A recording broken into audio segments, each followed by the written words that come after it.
পশ্চিমবঙ্গ প্রদেশ কংগ্রেস কমিটির সভাপতি শুভঙ্কর সরকার মহাশয়, বিশিষ্ট কংগ্রেস নেতা অমিতাভ চক্রবর্তী ও অন্যান্য বিশিষ্ট কংগ্রেসী নেতৃবৃন্দ যারা মঞ্চে প্রবিষ্ট আছেন এবং আপনারা যারা এখানে বিভিন্ন গ্রাম থেকে এসেছেন, সাংবাদিক বন্ধুরা, সবাইকে শুভেচ্ছা জানিয়ে আমি সংক্ষেপে কয়েকটা কথা বলি। আপনাদের মধ্যে কেউ কেউ হয়তো আমাকে জানেন, আমি গত 40 বছর ধরে মূলত দলিতদের বিভিন্ন অধিকার নিয়ে আন্দোলন করি। দলিত এবং মুসলিম এই পিছিয়ে পড়া জনগোষ্ঠীর মধ্যে একটা সমন্বয় সাধন করে দেশে গণতান্ত্রিক ধর্মনিরপেক্ষ লড়াই করবার জন্য আমরা চেষ্টা করি। একই সঙ্গে গত প্রায় 23 বছর ধরে 2003 সালে বিজেপি নেতৃত্বাধীন সরকার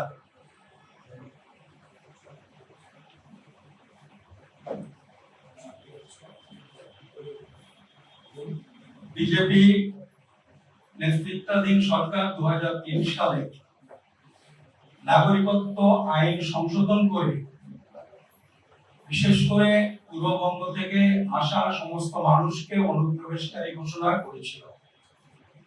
2(1)B একটা সেকশন তৈরি করে সেখানে অনুপ্রবেশকারীর সংখ্যা দেওয়া হয়েছিল। সেই 2003 সাল থেকে আজ পর্যন্ত আমি আমাদের বন্ধুদের নিয়ে মূলত এই ইস্যুতে আন্দোলন করছি। আপনারা হয়তো অনেকেই জানেন না, আজকে যে নাগরিকত্বের ইস্যু রাজ্য তো বটেই, সমস্ত দেশ জুড়ে একটা গুরুত্বপূর্ণ রাজনৈতিক ইস্যু হিসেবে প্রতিষ্ঠিত হয়েছে। সেটা আমরা অনেকেই লড়াই করেছি, মতুয়ারা লড়াই করেছেন, কিন্তু আমি প্রথম চেষ্টা শুরু করি এবং সবাইকে সংঘবদ্ধ করে মতুয়াদের সংগঠিত করে এই আন্দোলনে নেতৃত্ব দিই। আজকে ঠাকুরবাড়ি থেকে অনেকেই মন্ত্রী হয়েছেন, এমপি হয়েছেন, কেউ তৃণমূলের, কেউ বিজেপি, কিন্তু তারা কেউ এই আন্দোলনের কেউ নন। সেটা আমরাই করেছিলাম এবং আমি নেতৃত্ব দিয়ে এটা করেছিলাম। আমার অন্যান্য বন্ধুরা মতুয়ারা ছিলেন। আমরা আম্বেদকরবাদী আন্দোলন করি। আমরা কখনো এর আগে, বুঝতে পারছেন, আজকে যখন বয়সের 72 বছর বয়সে যখন কংগ্রেসে জয়েন করার কথা ভাবছি, তার মানে এর আগে কংগ্রেস করিনি, সিপিএম করিনি, তৃণমূল করিনি, এইসব রাজনৈতিক দল আমি কোনোদিন করিনি। কিন্তু এই বয়সে এসে কংগ্রেসে যোগদান করার মূল কারণ হলো, আপনারা হয়তো লক্ষ্য করেছেন 2024 সালের নির্বাচনে, লোকসভা নির্বাচনে কংগ্রেসের যে ইস্তেহার, যার নামই হলো ন্যায়পত্র, সামাজিক ন্যায়ের ধারণা, এই কথা ভাবার কোনো কারণ নেই যে আমরা আম্বেদকরবাদী থেকে আমরা বিচ্যুত হয়ে আজকে কংগ্রেসে গিয়েছি। ব্যাপারটা এরকম নয়। নানান প্রয়োজনে এবং দেশের চাহিদা অনুযায়ী, মানুষের প্রয়োজন অনুযায়ী কংগ্রেসও নিজেকে আস্তে আস্তে তারাও খানিকটা বদলেছেন।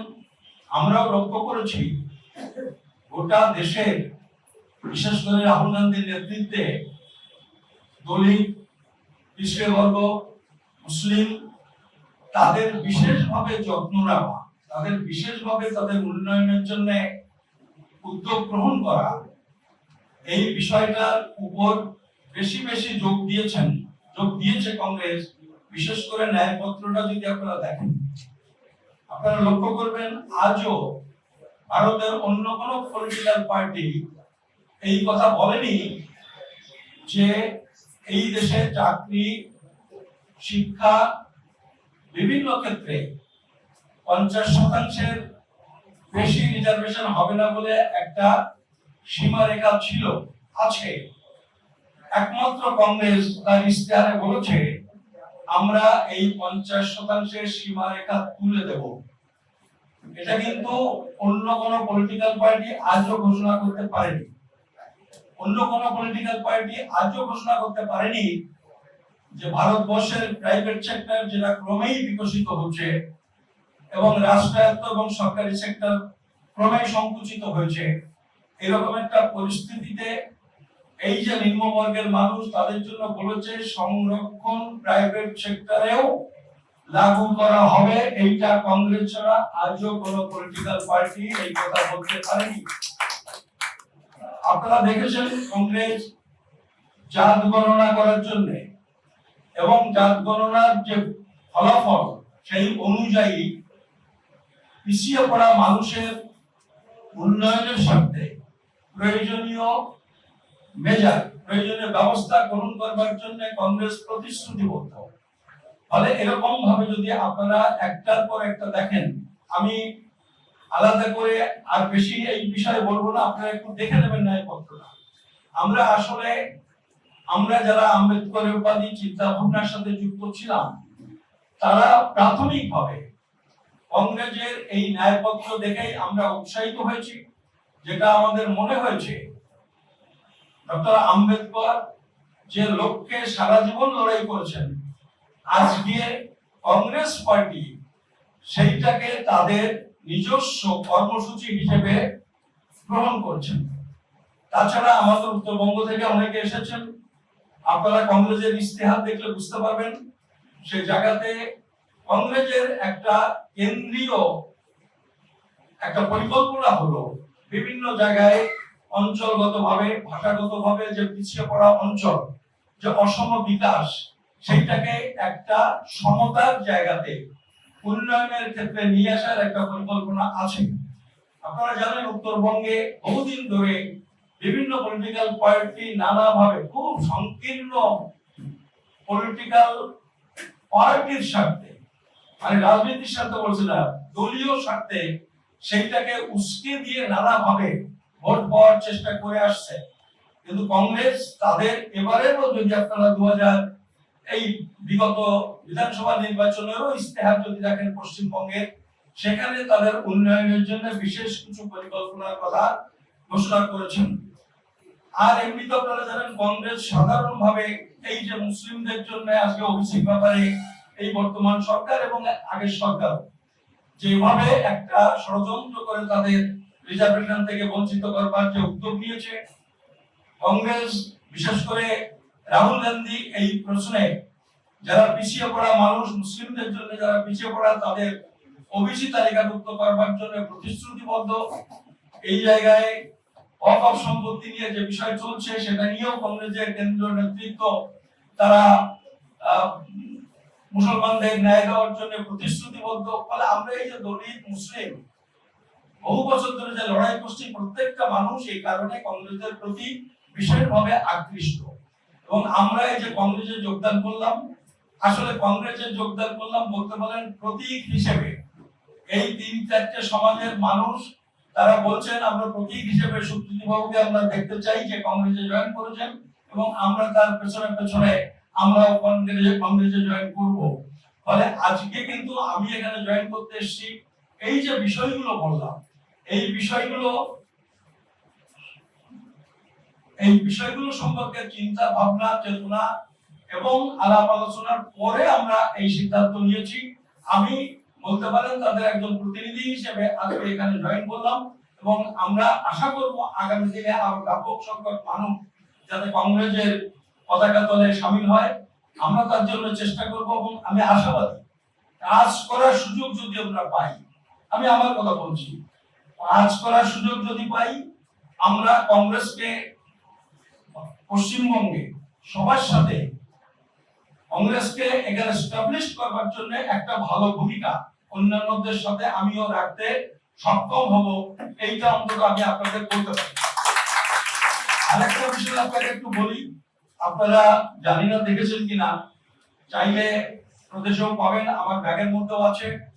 এই যে নাগরিকত্বের সমস্যা, কংগ্রেস তাদের এই রাজ্যের যে ইস্তেহার তাতে পরিষ্কার করে লিখেছে যে ভারতবর্ষে স্থায়ীভাবে যারা বসবাস করেন, তাদের প্রত্যেককে নাগরিক ঘোষণা করে একটা নতুন আইন তৈরি করার জন্য কংগ্রেস লড়াই করবে, কারণ কংগ্রেস তো এখন পাওয়ারে নেই কেন্দ্রে, ফলে তারা লড়াই করবে নিশ্চিতভাবে। যদি পাওয়ারে যাওয়ার আগ পর্যন্ত যদি সেটা সফল না হয়, পাওয়ারে গিয়ে তারা এটা করবে। এই যে আরেকটা ইউনিক ডিক্লারেশন, এটা কিন্তু কংগ্রেস ছাড়া আজ পর্যন্ত আর কেউ করেনি। আপনারা এই স্টেপটা দেখে নেবেন। ফলে আমরা কংগ্রেসের প্রতি আকৃষ্ট হয়েছি। আগামী দিনে নেতাগিরি করা, এমপি এমএলএ হওয়া, এইটি আমাদের লক্ষ্য নয়। তাহলে অনেক আগে আপনারা জানেন আমরা যে কাজ করি, যে কোনো পার্টিতে গেলে আমরা কোনো না কোনো একটা জায়গা আমরা পেয়ে যেতাম। আমরা এই সমস্ত কংগ্রেসের যে নীতি সমূহ, সেইটাকে সামনে রেখেই আমরা কংগ্রেসে যোগদান করার সিদ্ধান্ত নিয়েছি। এবং আমার মনে হয় যে এইটা আজকের সমাজে, আজকে আমাদের দেশে সব থেকে প্রয়োজন। এবং সেই সঙ্গে আরেকটা ব্যাপার, আপনার সাথে আমার সাথে আপনারা একমত হবেন, কেউ হয়তো হবেন, কেউ হবেন না। আজকের দেশটাকে যদি এগিয়ে নিয়ে যেতে হয়, তাহলে কেন্দ্রে যে সরকার আছে, আমাদের রাজ্যেও যে সরকার গঠিত হয়েছে বিজেপি পার্টি, তারা যেভাবে মানুষের মধ্যে বিভাজন করে একটা অংশকে নিজেদের দিকে রাখার এই যে সর্বনাশা একটা লাইন, একটা রাজনৈতিক লাইন তারা গ্রহণ করেছে, আজকে এই বিজেপিকে ক্ষমতা থেকে নামানো হচ্ছে আজকে দেশের জন্য সব থেকে জরুরি প্রশ্ন। আমরা কিন্তু আজকে কংগ্রেসে জয়েন করছি কারণ আমরা জানি সারা ভারতে নিশ্চয়ই বিভিন্ন আঞ্চলিক দল বিভিন্ন এলাকায় আছেন, এবং তারাও কংগ্রেসের সাথে বহু পার্টি এবং সরকার কংগ্রেসের সাথে আছে। তো আজকে বিজেপিকে ক্ষমতা থেকে হটাতে গেলে, কেন্দ্রের ক্ষমতা থেকে হটাতে গেলে কংগ্রেস ছাড়া বিকল্প কোন রাজনৈতিক দল ভারতবর্ষে নেই। ফলে আমরা মনে করেছি যে বিজেপিকে একমাত্র কংগ্রেস হটাতে পারে। ফলে কংগ্রেসকে আমাদের যার যেটুকু শক্তি আছে, সামর্থ্য আছে, সুযোগ আছে, সেইটুকুও দিয়ে আমরা কংগ্রেসকে সামনের দিকে এগিয়ে নিয়ে যাওয়ার চেষ্টা করব। এবং আমি আশাবাদী কংগ্রেসে আমরা কাজ করার সেই সুযোগ পাবো। এবং আমাদের যে সমস্ত কর্মী সমর্থক বিভিন্ন এলাকার আমরা যারা এসেছি, কেউ প্রত্যেকেই কোনো না কোনো সংস্থা, ছোট ছোট সংগঠন সেটা পরিচালনা করেন। যার যেটুকু যোগ্যতা আছে, যে যতটুকু মর্যাদা পাওয়ার অধিকারী, কংগ্রেস আশা করি তাদের সেইটুকু মর্যাদা গুরুত্ব দেবেন এবং তাতে কংগ্রেস উপকৃত হবে। তারা ঠিকমতো কাজ করতে পারলে ফ্রিলি সেটা কংগ্রেসেরই উপকার হবে। এবং এইটা যদি আমরা এই সহযোগিতাটুকু পাই, এই ওপেন স্পেসটা পাই কাজ করবার জন্য, আমরা নিশ্চিতভাবে কংগ্রেসকে শক্তিশালী করবার জন্য আমরা আপ্রাণ চেষ্টা করব। এবং আমার ধারণা আমরা সেই কাজে অনেকখানি সহযোগিতা করতে সক্ষম হব। আপনাদের সবাইকে নমস্কার, ধন্যবাদ, জয় হিন্দ।